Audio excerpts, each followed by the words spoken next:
Wickedly Judged, dedicated to exposing wrongful convictions and fighting for justice reform in America. I'm Rebecca, your host. And if you're new here, this show is for anyone who believes that justice isn't just a verdict, it's a promise, a process, and far too often a fight. At Wickedly Judged, we shine a light on the cracks in our justice system by sharing the real stories of those who have been wrongfully accused, convicted, and forgotten by the courts. We give a voice to their families, advocates, and survivors who refuse to accept injustice as the end of their story. Before we dive in, I want to give a quick thank you to our sponsors, Veterans Alliance, Yarn Therapy for Me, Justin Apron, Liberty First Radio, NDVLB, Prime Ledger Group, JSIL, and Wickedly Judged Justice Activation Project. And a special thanks to JP Verse of Versifier Records for providing our powerful intro and outro music on our audio podcast. Your support fuels our mission. Thank you for standing with us in the fight to expose wrongful convictions and demanding true justice. Today, we're going to be doing an interview with Kent McGowen, who was a deputy in Harris County, Texas, and Kent will be telling us his story and what happened and how he was wrongfully convicted. So stay tuned. We'll be right back. Texas, you can't be compelled to get to testify against your spouse in Texas. And the DA, they got her in there, and my lawyers are like, "Man, do we need to get her another lawyer? What's going on?" I said, "I don't know what to do. I didn't ask her." And so she said, which is in the book, she's cooperated with us quite a bit, did a great job. But she, the Don Smith and Ed Porter, the two DAs that showed up and are jamming us up on the stuff, was they had a history of doing this back then. Their target was go after police officers. And it was because the district attorney, Johnny Holmes at the time, and the sheriff, Johnny Cleveland, they hated each other. Mind you, this was end of October, election time. And man, the DA's office was they were hollering about the sheriff's corrupt. Sheriff's department saying, we got corrupt DAs. So they hated. So I just got thrown in the middle. It's just I'm a lowly deputy. They're going to jam up, right? Make each other try to look bad. So anyway, I go to the grand jury, and they asked me ridiculous questions. It was all upper bourgeois class people, all whites. And because in Texas, what they do, the district judge, he picks his own jurors for his grand juror. So they're like his sister-in-law, his retired business partner. The judges pick who they want to be on. So good luck getting a no bill, right? Right. So, and I have pictures that leaked out of the grand jury they took. They tried to alter them or whatever. But a couple people asked me stupid questions. But at the far left, there was this older white guy. I mean, like my age now. He's like in his 60s or whatever. And he just kept staring at me, right? And then the DA was making these crazy allegations, trying to trick me up or whatever. And then, which he didn't do. But anyway, so with any grand jurors, I was there for 4 hours and 45 minutes.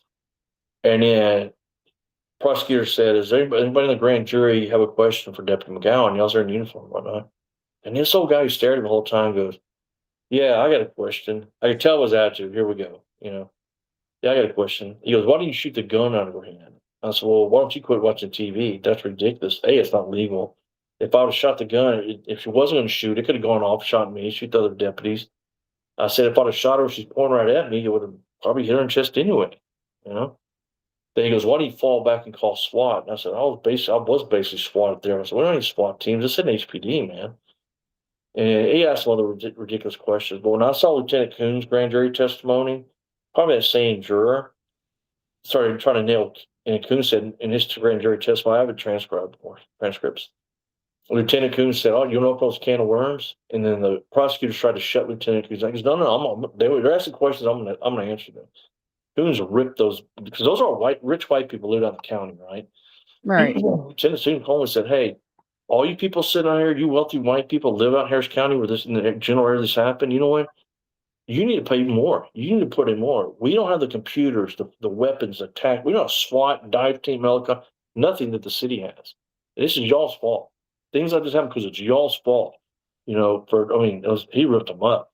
He went off all about the sheriff's department, how we don't have compared to HPD and whatever. But anyway, I go back.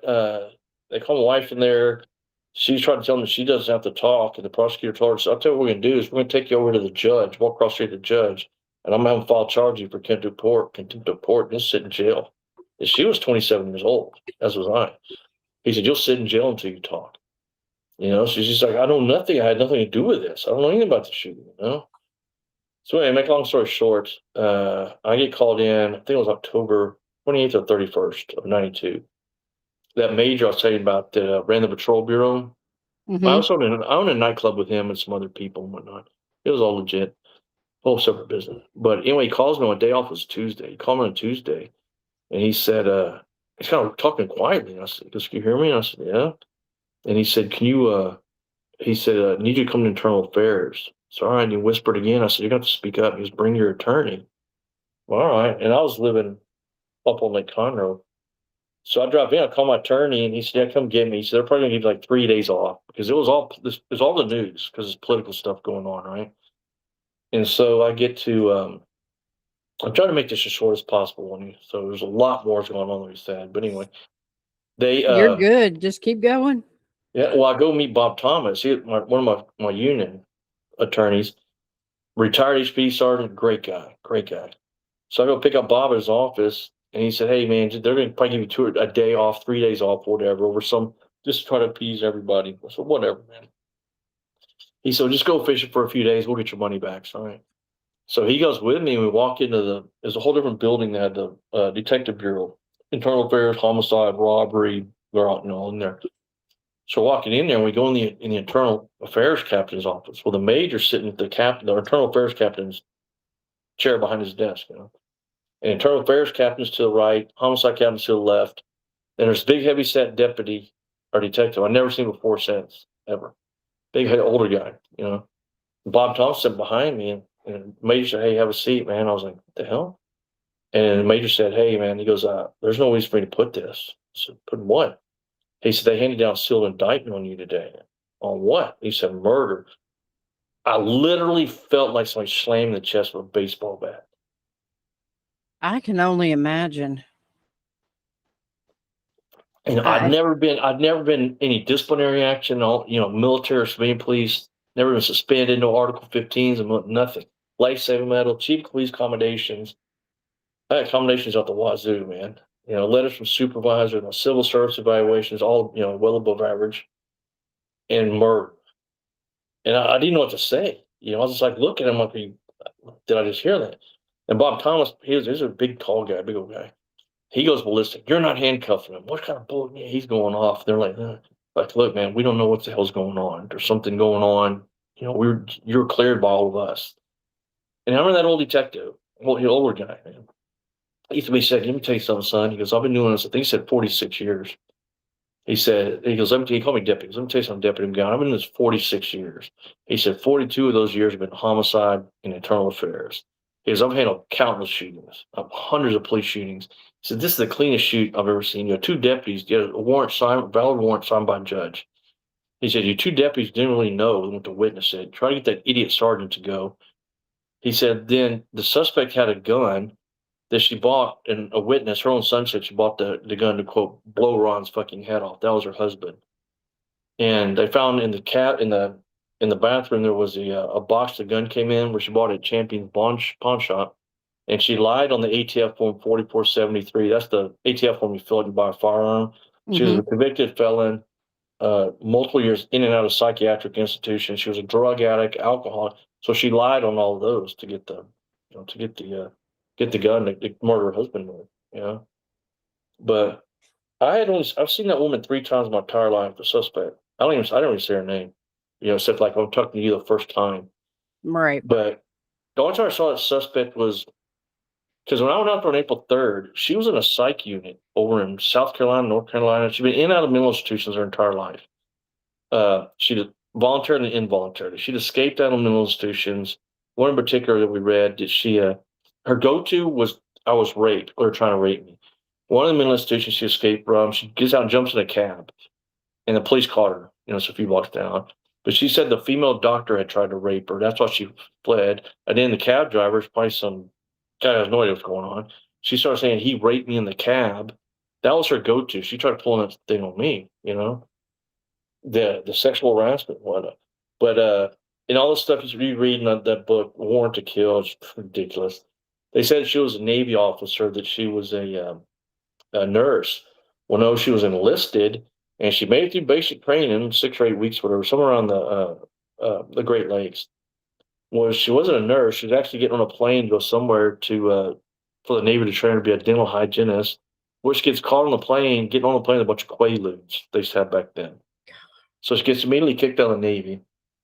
Oh, she's a real piece of work. Well, a number of years later, she was from just a little podunk swamp town in Louisiana.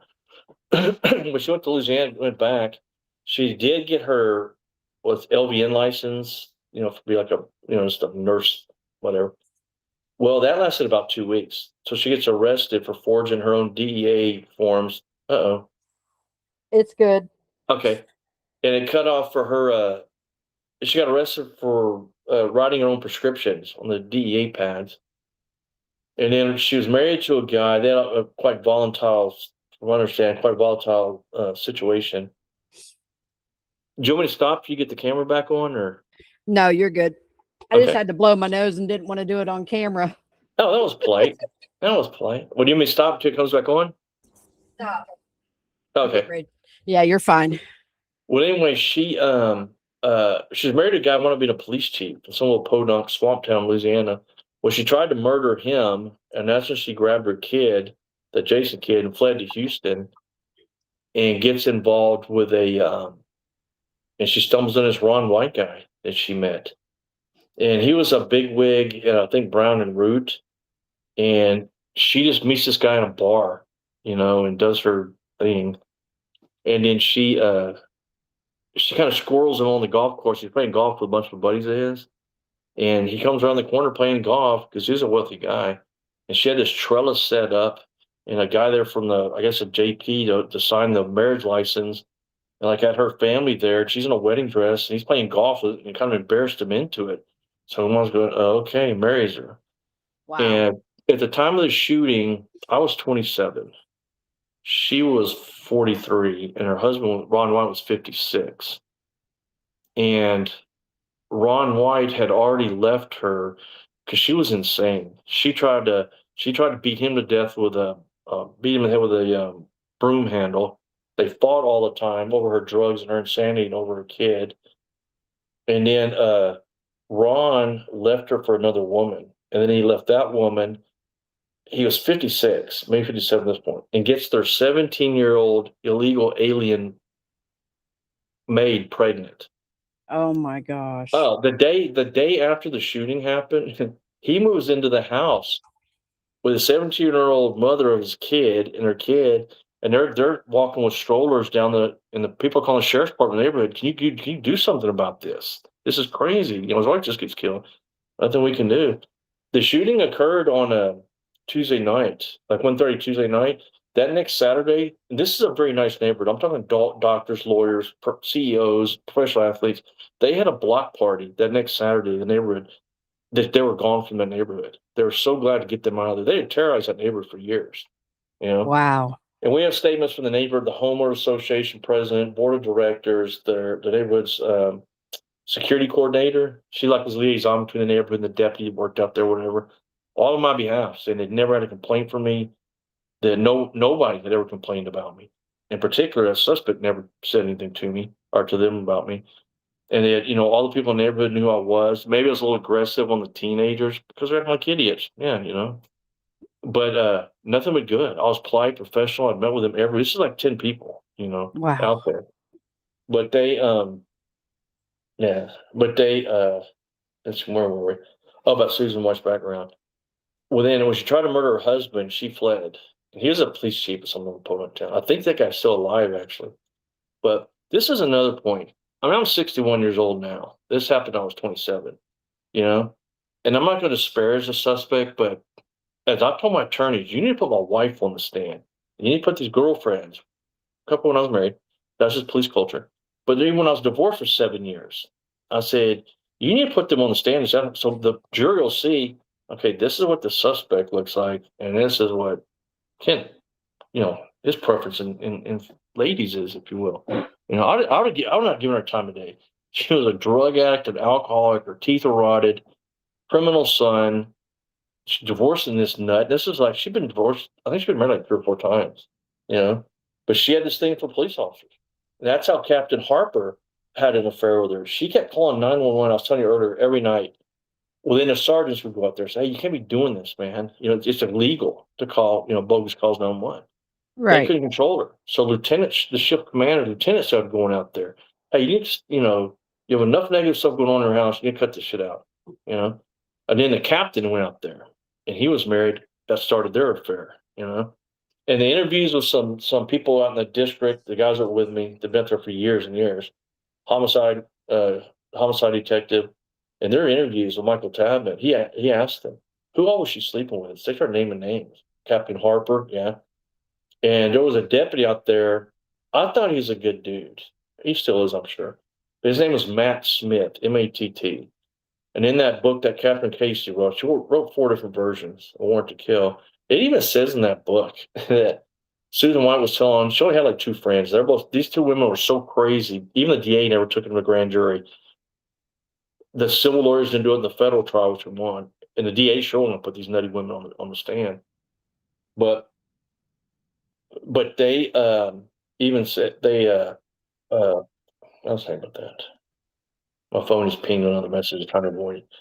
But they about as far as her being crazy, but after when I arrested the kid, that 24-hour period, she rewrote her will. She told these 2 friends of hers that she was going to kill herself. And we have her psychiatric records, which the judge would never let us bring in psychiatric records, no criminal history. Let me hang this up. No, her criminal history, psychiatric, none of it. In our mental institutions, her psychiatric report. They used to, what's a sociopath, but antisocial behavior, manic depressive. She admitted to being addicted to LSD. Let's see, LSD, heroin, cocaine, methamphetamines, marijuana, something else that she use all the time. And we did have one lady come. We had a number of people come testify for us, but she went to work at a mortgage company. So that's her like 2 weeks. She had come in all high and drunk, acting crazy, telling his people, started threatening a secretary, and pulled a broken wine bottle out to try to stab her with it. So Oh my gosh. yes, they tell her to take the day off. So she goes and files Texas workforce, wherever you get like welfare money when you can't work, disability or whatever. And so the company we'll just give it to her. So I gave her like 1,200. Back then, it was a lot of money, like $1,200 a month, just to not come into the office. She was totally insane. We had a witness come, her neighbors, that the one neighbor heard a dust devil, little hand vacuums, and went out there. And Susan White's out there vacuuming the lady's bush. She says, "What are you doing?" Because she just terrorized this neighborhood, her and her son, for 10 years. And the lady said, "What are you doing?" And the suspect said, "Well, there's bees in my house." She goes, "Well, why are you vacuuming my plants?" "I think they're coming out of here." We had another witness came forward and said that Susan White knocked on her door one day and had like this little robe on or something. And she never even spoken to Susan White at this point. And she had one of those cloth measurers, like, seamstresses use. And the neighbor said that the suspect had one of those windows. Said, "Hey, can you measure me to help me make a dress?" And they were scared of her. She was crazy. And I'm like, okay. She says Susan White steps in, takes off the robe, wearing absolutely nothing. Oh my Bare naked for gosh. the neighbor. And Lay's like, "You need to go." But we had, but after, I went to trial. I went to trial twice, and until it happened, yeah. Let me get to that point. I'm trying to do this in order. But anyway, back to the story. I got indicted, and then my lawyer take about a year, and then I wind up immediately. Ed Porter, DA, starts stalking my wife. He had this inappropriate attraction to my wife. Man, we would get calls. We get calls from the school that the DAs were there, the media they're trying. We had our kids in private school. They're trying to get to the kids, take pictures of them and interview them. My kids at the time were like, man, they were like 3, 5, and 7. And my other daughter wasn't born until many, many years later. And man, in there, stalking the house, we'd be at a restaurant and we'd look up eating at, Benton, whatever, restaurant. That prosecutor would be out there waving at us in his own private truck. And then, so we went to trial. Shooting occurred in of August of 92, grand jury in October. And in February of 94 was my first trial. They had the same union lawyers. They were just outgoing, lied to. They're both, one of them was actually a Civil Rights Division DA before this. But they were just lied to and outgunned. They trusted the guys they used to work with, But make a long story short, it was a joke. There's only one female on my jury. It was an all-white jury. And one female who lied during voir dire. We found out afterward because I have in my possession here, or next to me in my office here, that she not only was a lawyer, she worked for my prosecutor when she worked at the DA's office. I mean, that's multiple felonies. We find this out after trial. Yeah, that's crazy. And then we had this one old cowboy, and he sit there pick his teeth with a toothpick, and he literally fell asleep. He was sleeping at trial, sucked it down. They had to come in, get that, revive him. But it was just a joke. It was insane. I'm like, what? But when they found me guilty, I really came in there. Clint Green would have a picture of the three of us on the front page of the Houston Chronicle. And I was there, they come in, the jury went out, and we're like, because you used to have like a 2-tier trial. They had the guilt and innocence, and then they had the punishment phase. So now we're sitting there, we came in for the guilt and innocence, and when they said guilty, I heard my mother wail. And then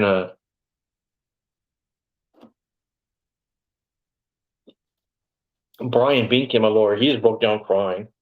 And then, no, obviously, Clint Greenwood did. That's just on the picture of the Chronicle. And Brian literally threw up in the trash can next to the defense table. It was just, because the prosecutors knew that I did not do this, so they had to do a character assassination. They're bringing all these people up there. I was a policeman a long time. I put a lot of people in jail.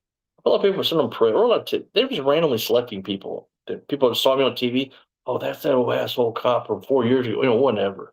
And then they had, but the judge knew I was innocent. The judge said the whole time, "There's no way I'm sending you to prison." Judge A.D. Azios. He was a POW from World War II. Good guy. He was old judge at that time. But when they said guilty, I was like, and the prosecutor they wanted $1 million bond for me to go home one night, spend the night, and then come to trial the next day for for the punishment phase, right? But they, the judge said, "No, Miss McGowan, you're at 9 o'clock tomorrow morning, yes, sir.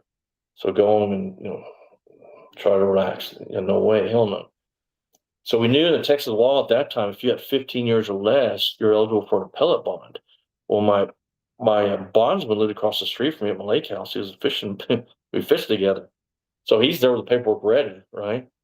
And so they bring in these witnesses, and the suspect's sister got on the stand. And she was the only one with an IQ in the whole family. I'm not knocking them, this is just factual. She's probably the only one in that family who ever made it through 8th grade or had an IQ over 70.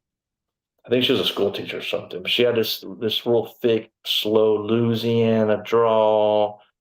And she get up there. This is how I got convicted, mainly that woman. I testified the suspect had the gun in the right hand.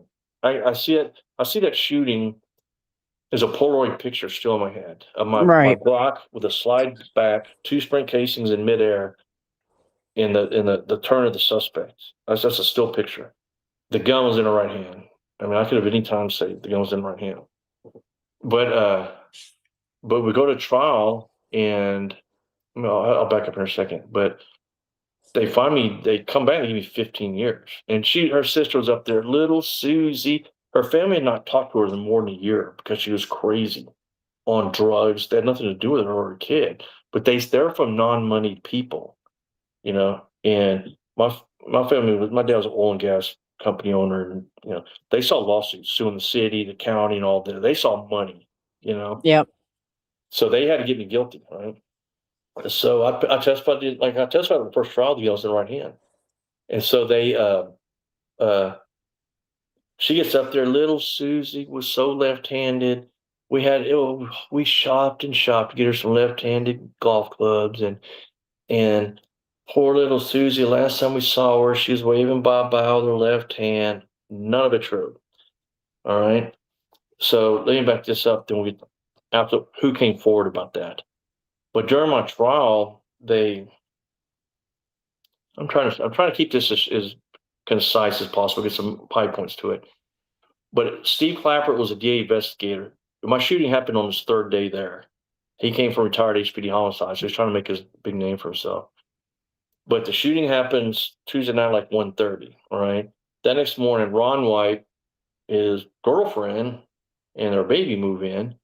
And 5 days after the shooting, John Denholm, the homicide lieutenant, Steve Clapper, and Don Smith, the lead prosecutor. 5 days later, they came and did all these measurements with strings. They had lasers back then. My best friend from high school has been a policeman 40 years, and he's a crime scene expert. That's what he does. But but the bed, she fell in a water bed. The bed had been drained and moved. There's new furniture in the house. The house was redone. 5 days later, they couldn't make these measurements, try to determine where I was standing, right? At the time, and where I fired shots from. Because the crime scene investigator of the sheriff's department, Reinhardt, he testified he never did trace metal test on her to see if she'd been holding the weapon. The fingerprints have been somehow disappeared. Mine or hers weren't on it. All kind of tampering going on with that stuff. He didn't take photos, a video, nothing of the scene. They'd go out the next day and do all that after all everything was moved around. So 5 days later, the guys were setting me up, a little click. They went in and did all this, but the day after the shooting that night, that day shift crime scene guys went out there because the Reinhardt, the night shift guy, made the scene.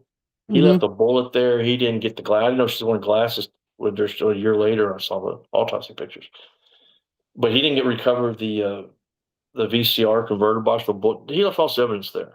Just he'd never been trained in CS. Here they call them CSUs, crime scene unit. He was a commissary guy working in the jail. That's how it was Oh back my then. If you knew gosh. somebody, you got to go work in homicide or whatever. He was a commissary guy. Went from being that to an untrained crime scene investigator. So when he left all that there, the CSU sergeant came in the morning and said, "Hey man, where's the other bullet, dude? Where's all this stuff?" Oh, I didn't get that. So Sergeant Skiller was his name, and then I forget the CSU deputy is a female. I don't recall her name at the moment, but they went and drained the waterbed, moved it because the round struck her across the face. It went through there, then went through the headboard of the bed, punched through the wall, and fell in between the brick wall and the sheetrock. So they drained the waterbed and moved it. And this is 5 days before the DA's also went there and did their video. Kind of an altered situation at this point. People living there for 5 years. I mean, for 5 Right. days. But when the day shift crime scene sergeant Skillen and the day shift deputy went there, her name was Dougherty. But they cut a 2 foot by 2 foot section of sheetrock out with a bullet hole went through, right? Went through the face wound, through the headboard, through the sheetrock and fell. So they cut out a 2 foot by 2 foot section. But during my trial, Clapper, the investigator, set me up. He gets on the stand and testified that when he went there 5 days later, my lawyers were questioning him. And they said, "Well, how did you come up with these crazy figures about where McGowan was standing?" He said, "Well, the bullet that struck the face and went through the headboard and through the wall. And that piece of 2 foot by 2 foot sheetrock's on the prosecutor's table right in front of him, but they also didn't tip him off. Or they thought they didn't think they had to say anything. He probably maybe smart enough to figure this out. Aggravated perjury left and right." He said, "Well, yeah." He said, "When I went to, when I was looking at, or determining the angles of the shots, whatever," he said, I picked up my pen and stuck my pen through the hole in the headboard of the bed. The lawyer looked at him and said, "You use your pen?" He said, "Well, no, actually, I had a wooden dowel carrying my." Do you always carry a wooden dowel in your pocket?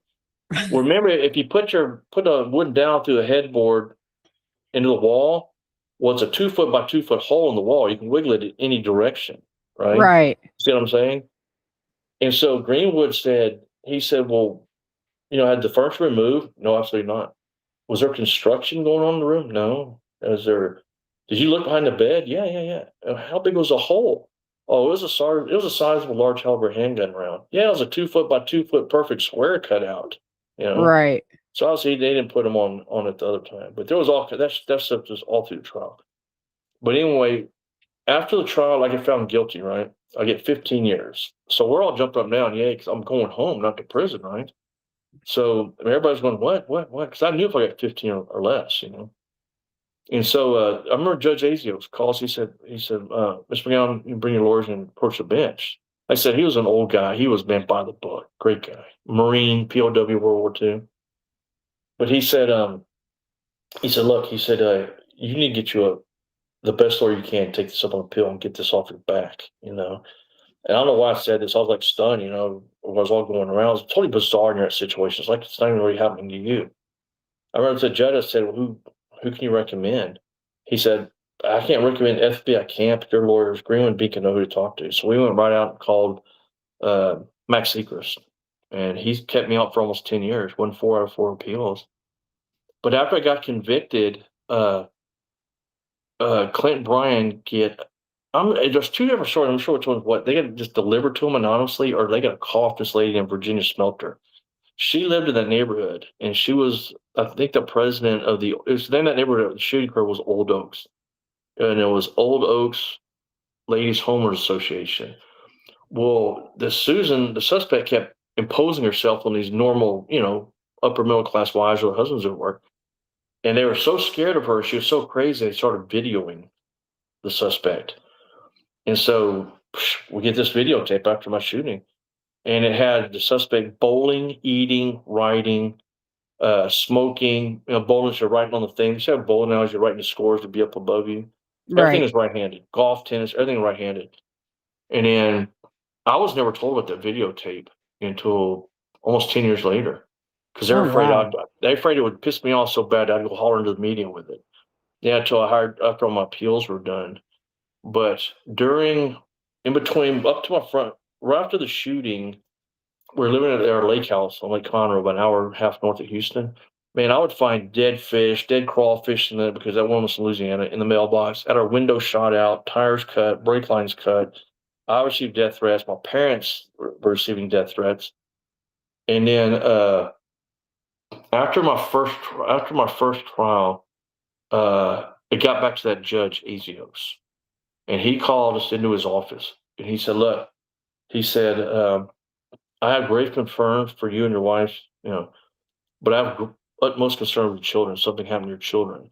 And he said, is there somewhere out of town, you have relatives somewhere that you can go to? And I said, we lived in Montana. I was in the Air Force. I said, Montana. He goes, I don't care where you go. You need to get out of here or something happens.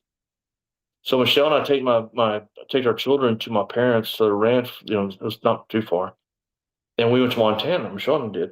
We go all the way to Montana, find a place to live, whatever. We're starting to head back. We stopped at a little hotel in Bozeman, Montana, and we're gonna spend the night there and get up like 4 in the morning and head back. So Michelle jumps in the shower, and I went to get a hamburger or pizza, something to eat, and I come back like 20 minutes later, and the front door of the hotel room is kicked down. Well, I'm pulling in, I see 4, I think it was Medicine Bow County SO Sheriff's Office, 4 deputies cars pulling out. I didn't think anything of it. I walk around, I see the doors kicked down. Michelle's sitting with nothing, soaking wet with a towel around her, hysterical, completely hysterical. What the hell happened? I thought somebody broke in and raped her. It took me about 10 minutes to calm her down, And she had called her sister. She had a good sister, and she had this absolutely evil sister who absolutely despised me. She's a crazy drug addict, always cause problems. But anyway, Michelle had called her good sister that the DA's office had an illegal trap and trace, had a bug on her phone. It's not like we're hiding out. Everybody in Bombsman, everybody knew we were. The judge told us to go. That DA called the sheriff's department in that county in Montana, told them I'd kidnapped Michelle. I drove her to Montana to murder her and bury her in the mountains. So Oh, these my a bunch of gosh. these redneck Yahoo deputies in Montana. Oh, they get a call from a big city. Oh, now we got to kidnap and murder her. Oh, hell yeah. So they go, because they knew they traced the phone, they knew it at the hotel. So when I was gone, they kicked down the door. Michelle obviously got the point across to them. They got her down at gunpoint out of the shower. Oh, my gosh. Yeah. So obviously she got the point that they've been had, so they hauled ass, And so Dick DeGuerin was my lawyer at that point. I called Dick DeGuerin, and he's like, man, get your ass up. Because this stuff went on all the time. I talk about that DA stalking us. They went to my family's ranch in Waller County, next county northwest of Houston, right after the Branch Davidian. at the compound there. Okay. They went trespassing in our ranch, taking videos with no permission. We didn't know they did it. They called my attorneys laughing that they couldn't wait for the shootout at the McGowen compound. They're looking for a gun battle with us. These dudes are bad news.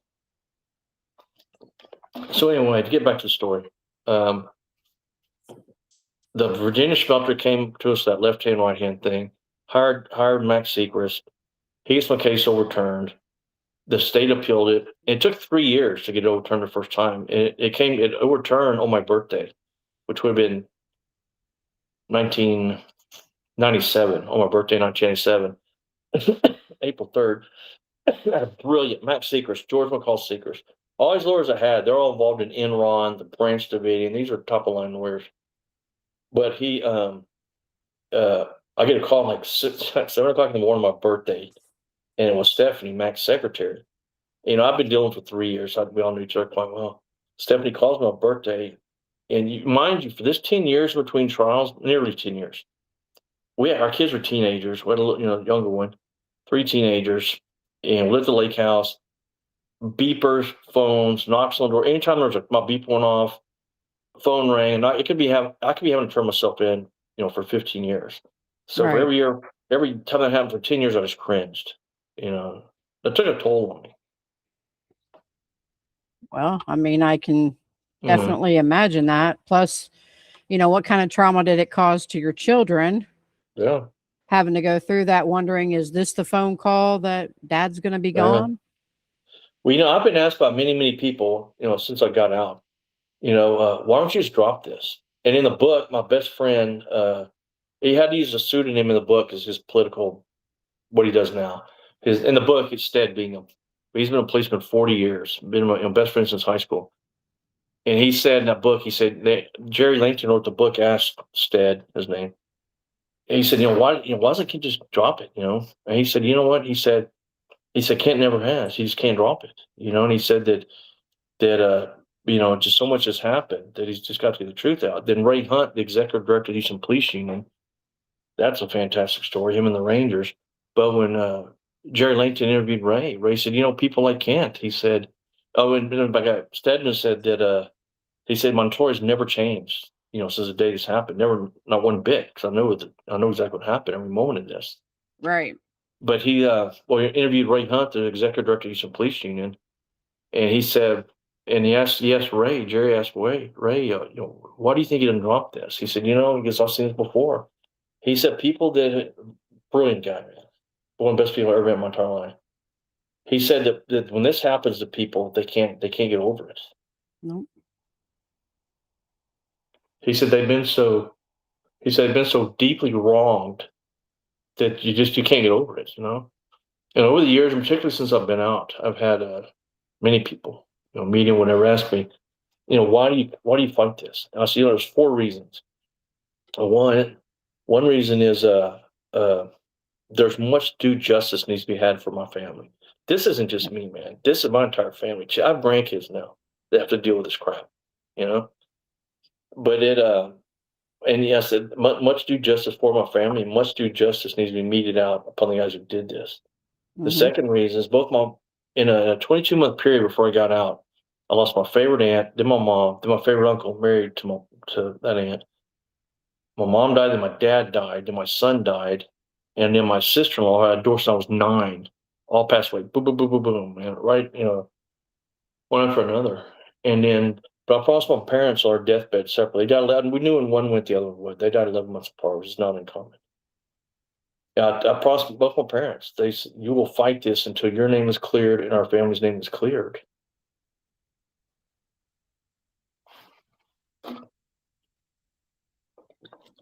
And the third reason is because my kids, and then now my grandkids, they dealt with all this tabloid trash media and getting the snide comments and this that's causing incalculable harm and problems.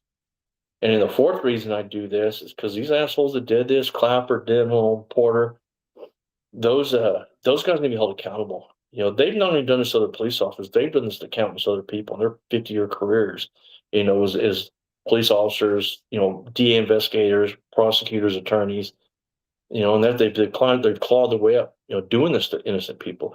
on two complete separate cases. Steve Clappert, the investigator, and his pal John Denholm, and they tried to file capital murder of two teenagers, two separate cases.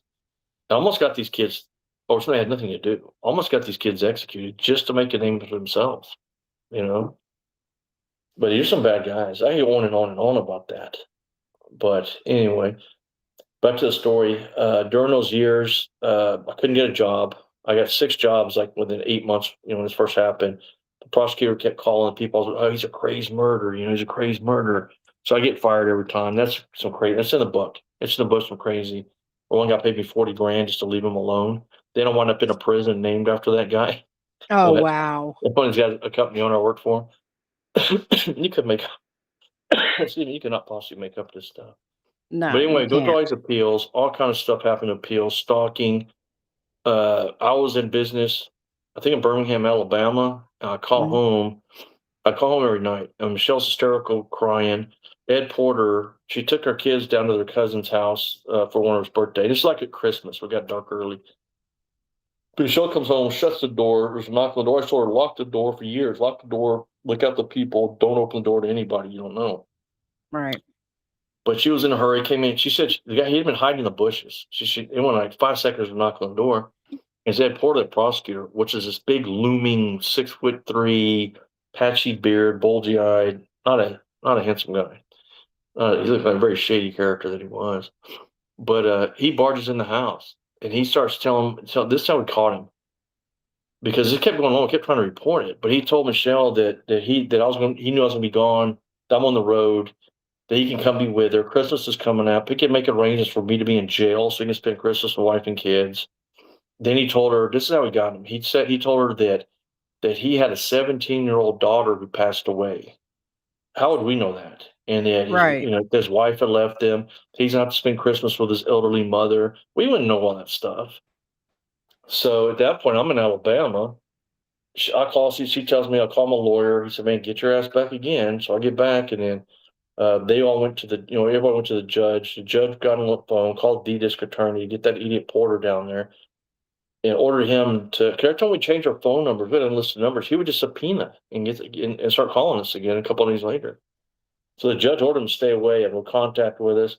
He called that night. He called Michelle Turner. He didn't appreciate going there and lying and saying that he was trying to have an affair with her. You being a freaking nut. Oh my gosh. Yeah. So finally, all the appeals were over. We won. We had a federal trial, which is just a crazy. This is a crazy story. We wound up winning the federal trial, but they, excuse me, that's the right thing. But anyway, so the DA's office kept saying there's no way they're going to convict me the first time. There was no evidence that I did anything wrong, no connection. So they subpoenaed my beeper. I'm gonna beeper again. They subpoenaed my beeper at my parents' ranch, the lake house where I lived. That woman had never called me. I'd never called her.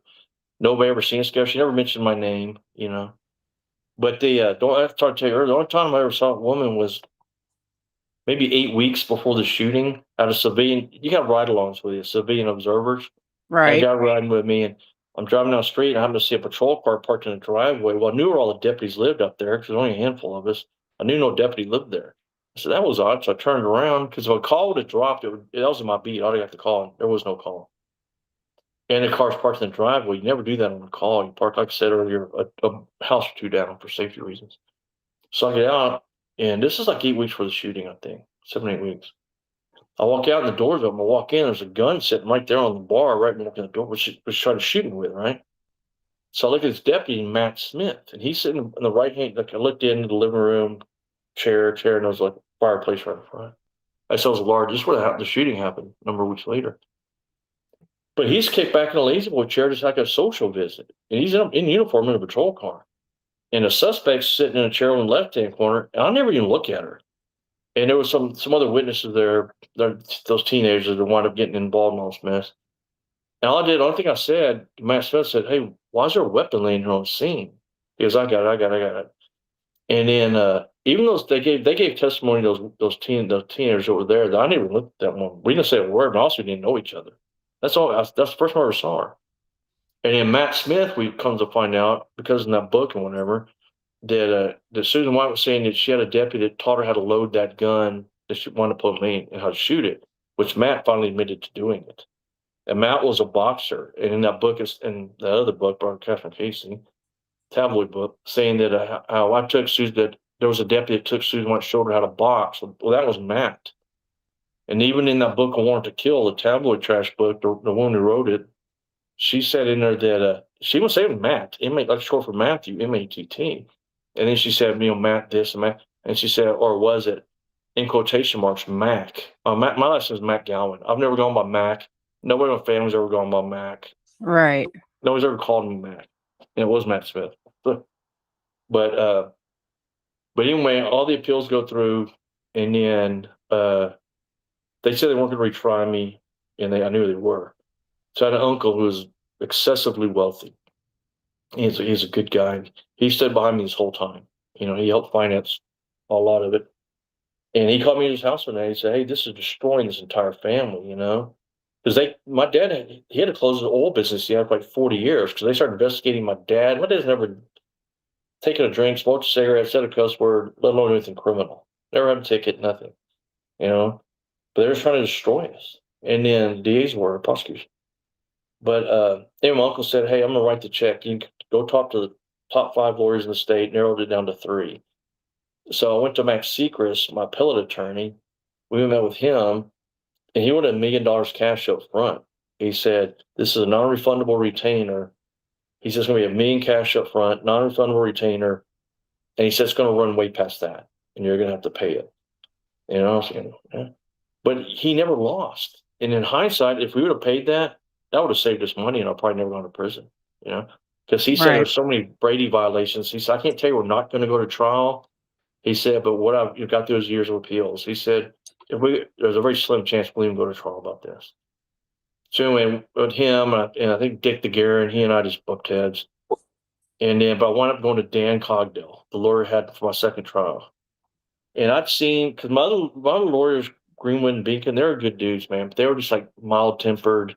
I wanted some like big, loudmouth, flashy, a guy wearing a $10,000 suit and a Rolex who strikes fear in people. So I go meet A with shark. Cogdell. Yeah, yes, indeed. I go meet with Cogdell in this big office building, and nice all wood panel walls, and him and his partner at the time, Alan Goodling, and their investigator Jeff Becker, and 2 girls that were paralegals or something. I don't know. Well, they told me that was his office, which was a lie. It wasn't. And we decided to hire him. He said, "Hey, we're following your case, and we can do this." This big, loud, big GQ looking dude, And then so we decided to hire him, and it was, I want to give him $300,000 cash that I know of. I know I know it's a lot more than my family, but I know 300 grand. And so I go to his office, and now he's in another building a couple weeks later. He told me he owned that building, It was not, it's like a 2-story, but it was brand new, what do you call it? Ultra modern looking chrome glass type building. Yeah. Which one is? He lied about that too. So anyway, I went and met with him, and he said, every Monday, Wednesday, and Friday is William McGowan time from 3 to 5, and we'll go over your case. Never once. I had him for 11 months going to trial. Never once. He was representing me, the mayor of Beaumont, the founder of Gulf Oil, his son, billionaire, got murdered, his wife, and Carlos Coy, the South Park Mexican, I think they call him, rapper from Houston. We all go to prison, and the 4 of us would talk during this time period. And between us, the 4 of us had paid Dan $11 million in legal fees. And I didn't find out till later that Dan, the Cogdell, he hadn't worked for a year. He took off because he knocked up some dancer girl and had a kid. He paid her $1 million to go away. And I was like his first big case, all the mediums, right? So anyway, the only time he was buddies with Lyle Lovett, that country singer who's married to Julie Roberts. He's pals with him and Damian Mandola and Johnny Carava that own Carava's Italian restaurants. They're all buddies. So all we'd do, we'd go to Carava's and they'd smoke cigars and drink and eat. Never discuss my case. So man, he starts asking for more money. So man, this drags on, right? And so 11 days prior to trial, man, I was like, this is not going good. 11 days prior to trial, his investigator, Jeff Becker, calls me. My kids are at school. Michelle and I just had a new house. My wife, and I was telling her something's up, man. He's not doing anything. He's not doing anything. and then the phone rings. And we're sitting in the kitchen eating lunch. The kids are at school. Pay the phone. It's Jeff Becker, Dan Condo's investigator. And he goes, "Hey man," he goes, I need to talk to you. Can you meet me at Cadillac Bar?" It was like this, bourgeoisie, you know, restaurant bar thing right by their office. And I said, "Yeah," and I hung up. I looked at him and I said, I could tell by his tone something. I said, "I'm screwed. I'm going to prison." She goes, "What do you say?" And he said, "Nothing." And that's what scares me. You wouldn't just talk to me. And so I go down there like an hour and a half drive. Because every time I'd be going to meet Dan in his office, he had a secretary call me, say, "Can you meet him at Carrabba's?" That's all. We never discussed the case. And so I go to Cadillac Bar, meet with Becker. We have a couple of Lone Stars, maybe a Marlboro or two, a couple of cheeseburgers. He looks at me, excuse my language, this is exactly what it says to me. He goes, "Dude, you're fucked. You're going to prison." I said, "No, what is Dan doing?" It's been Dan's investigator for like 20 years. He goes, "He's done nothing. He's not read one document. He's not talked to one witness." 11 days prior to my trial. He says, never talked to a witness. And then Jeff told me that Dan Cogdell owed Jeff, the investigator, $136,000 investigative fees. They won't pay him. That's not Dan's building. That's not even his office. He's borrowing that space also. And if the secretaries are leaving, the phone's been cut because they have the money to do it. I said, what in the hell did you do with $11 million? And that I know of in 11 months between us. Right. And Jeff let me go, "Man, he blew it on hookers." He said he snorted up his nose and blew it on hookers. So needless to say, I was highly displeased. So I jump up. I'm livid, man. So I'm hauling up to get in my truck, and he's flicking money at the cashier lady to pay for it. And he gets in his truck, and we ride like 2 or 3 blocks to the office. And then I go in there. A large confrontation ensued. I same term is. I basically told Cogdell that if I go to prison, he's going to be held accountable. And it's 11 days prior to trial. The only witness he talked to was Michael Schaefer, my confidential informant. We had the report by the investigator, Jeff Becker. He talked to that kid at a restaurant for less than an hour the Sunday before my trial started that Monday morning. And about 10 hours before trial, I talked to the key witness in the trial. Wow. So we go to trial. Dan Cogdell, I don't care if he sues us because, Jared, we have $1 million insurance policy if anybody tries to sue us, but we're telling the truth. Dan Cogdell was so high on cocaine at the trial, he literally did not know who the witnesses were on the stand. He gives me a legal pad and a stack of Post-it notes and a pen. I'm literally writing down, even our own witnesses. I'm having to write down on there who the witnesses are and the questions to ask them. And then co-counsel Alan Gooding was a good dude. He's just like, "Holy, this is going bad, dude. This is going bad." And then and then during the trial, it was insane. And then let me back up real quick for a second. About 6 weeks prior to the trial, I knew nothing was going on. It was a trial for the founder of Gulf Oil. His son had clearly murdered his wife. But I went to watch that trial, and it was Dan Cogdell and one of his other partners, Chip Lewis. Their whole law firm broke up over this. Chip, this guy's a fantastic lawyer, one of the top lawyers in the state of the country, Chip Lewis. But Chip Lewis and Cogdell representing the Gulf Oil son, right? I'm watching this murder trial. It's scaring the crap out of me watching Cogdell. So we all go to lunch in this trial, and Dan went up to the restroom, or whatever. I watched his hands. And I said, yeah, Dan did. So Chip I said, "What the hell?" He goes, I know. He's doing nothing to help you. It's gonna be the same thing." And I said, "What do you handle? What do you charge?" He said, "I'm saying now it's $250,000 for me to sit second. Well, they call it second chair." Second chair, I couldn't yeah. go back and ask my uncle for another 250 grand. So I was, man, but it was a circus that whole trial. And the judge, Cotto told me the judge and he went to law school together. That is clearly personal animosity. I mean, they would argue in front of the jurors. Man, they had people that are committing aggravated perjury. Vic Weisner, at this point, it was the prosecutors were Ed Porter and Vic Weisner. Vic Weisner was committing subordinating aggravated perjury. I called him up on the stand on voir dire. You can call the prosecutor on the stand and get him to testify. It was insanity what went on. So after all that shenanigans went, and the left hand, right hand tape I told you about. Right. Okay, that's the media went blue. They said that's why I got convicted for first trial, because the jury said if I said the suspect had a gun in the right hand, which it was, and because there's no gun, there's no trace metal test on her, nothing to prove it. because the SO screwed it up, tampered with evidence. But the jury's told the media, they said, well, because I testified then, well, McGowan said the gun's in her right hand, and little Susie's sister said the gun's in her left. They're probably not going to lie. That's why they found me guilty, because of left hand, right hand. So we're going to let the second trial, we're going to let the DA put on all this left hand, right hand nonsense, and then just put in the videotape that we have, right? So in the middle of the trial, we go to lunch. My family and I were walking back. And we walk in there, and there's Cogdell with the prosecutors watching the left hand, right hand video. So I grabbed Cogdell, shoved him on the hall. What the hell are you doing, man? Well, I just felt, in the spirit of fairness, there's nobody fair here, Right. And so we didn't even put it on. The DA didn't put it on in the left hand, right hand. And then during the trial, Deputy Wrong and Deputy Malloy are there to testify. And so, I told them, don't talk to any of these people, whatever. So I went up and shook their hands. Hey, I appreciate you guys, because they've gone to bat for me on document to this very day. Documentaries, book, they're there, man. They were there, Like Todd Wrong said in this video I watched the other day, his testimony, where he gave a statement to Tabman. He said, I don't care what anybody else says it there. He goes, I was there. I saw what happened. I was there. Wrong did. Wrong also said, he goes, kind of comical. He was a big brash guy, Marine from Boston. And Wrong, yeah. Wrong said, he goes, I don't know. I can't wait till the last second. He goes, be honest with you. He goes, I'd put 3 rounds in her chest while leading that corner pointing a gun at me, But anyway, back to the trial, I walk in there and I say, hey, to those guys, I say, y'all ready? And then Cogdell walks up. And they said, we don't know we're ready. I said, what do you mean? They said, we didn't even talk to your lawyer.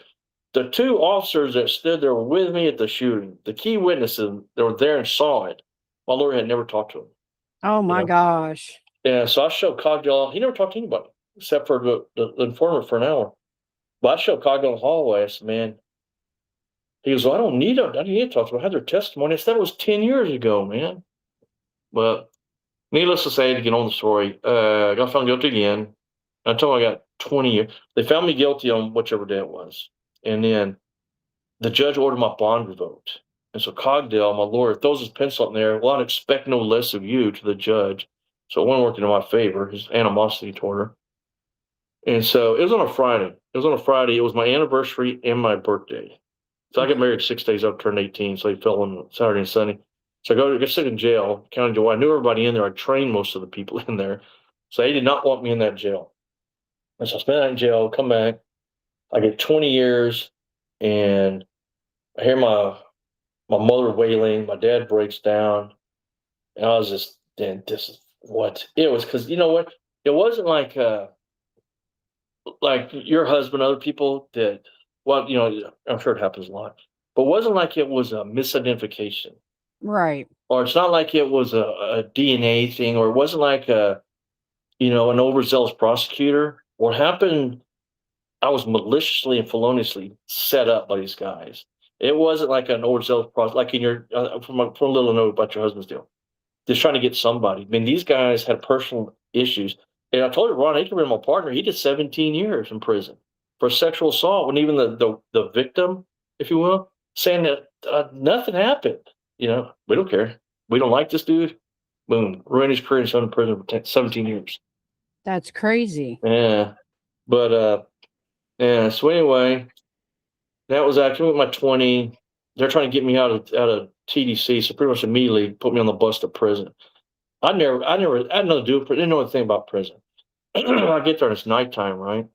And I was pissed. I can't even describe it, And it took me to Birdie's or Diagnostic, which was built in like 1871 or something, old red brick building.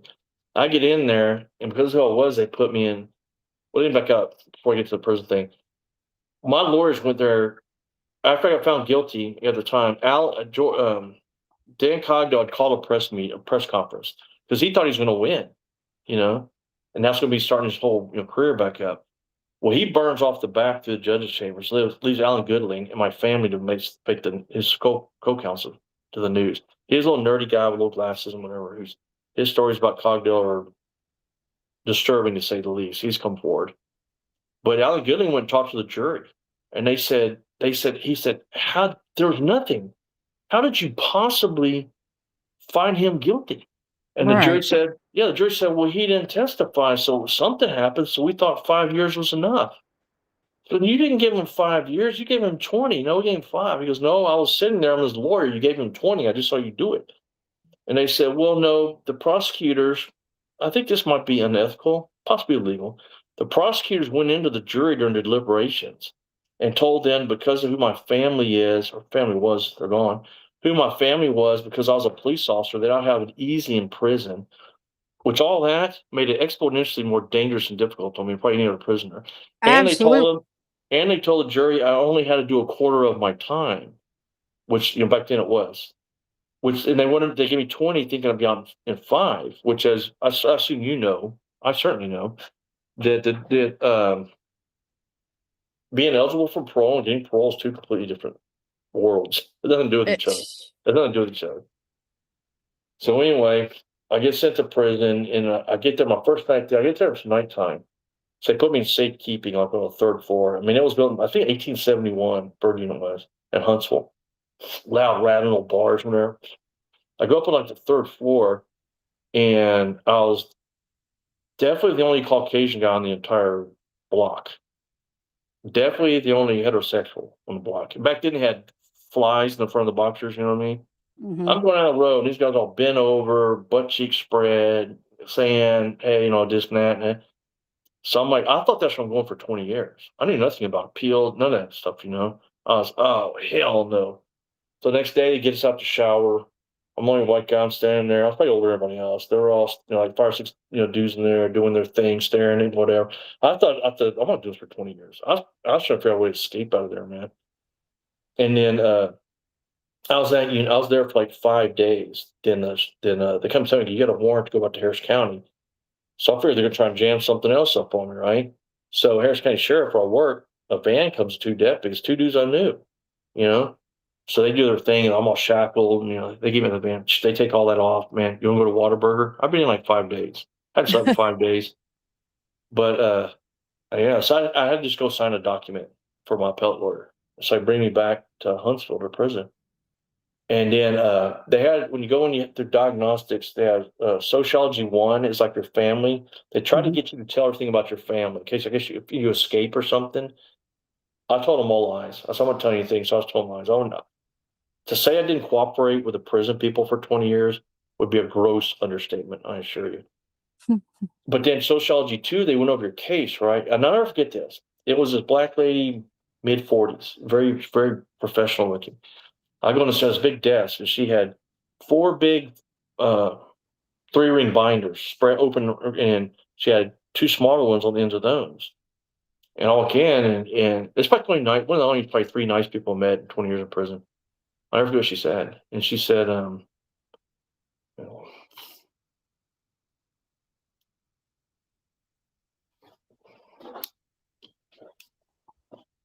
mind you, at this point, I had not been asleep in several days. I told her, she goes, let me tell you something, Mr. McGowan. She goes, I've been in this 14 years. This is the biggest crock of shit I've ever seen. And she said, you have a valid warrant. You had deputies you even know with you.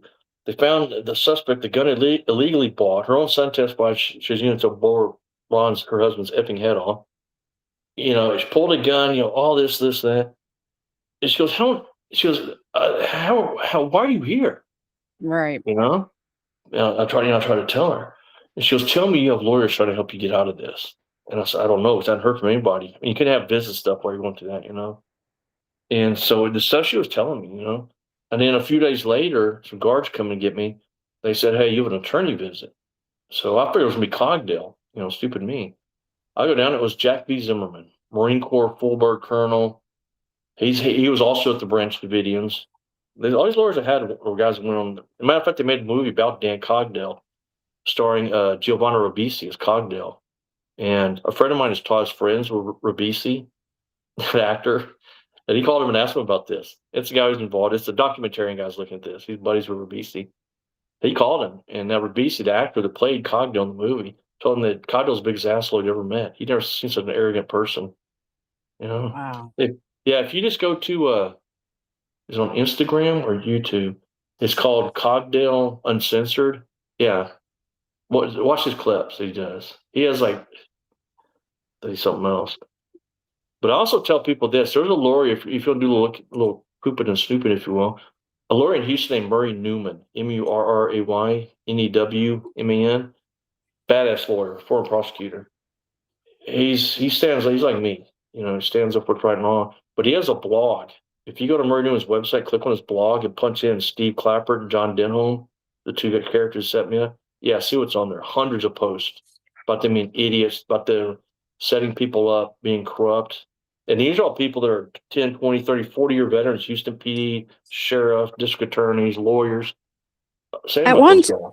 at what point, with all this known corruption and all these people that know about this corruption, at what point does the FBI or the DOJ or somebody step in and do an investigation into this, sheriff's office? Very good question. We're about to get to that. Okay. Okay. Yeah, when I go in Before we get there, though, how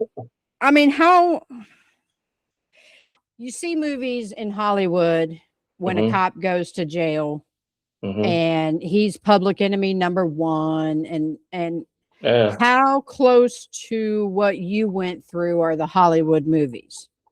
It depends. When I first got went through that the bird unit. That's where everybody goes for to get. They decide your crime, your classification, your housing, stuff like that. Right. And then it was where I was telling you what it was like, wings of safekeeping. And then I went from there. I went to 20 different units because no warden wanted me on there because they're afraid something's going to happen. They're afraid that they don't even care about something happened to me, but they knew that because of the connections we had and whatnot, the repercussions.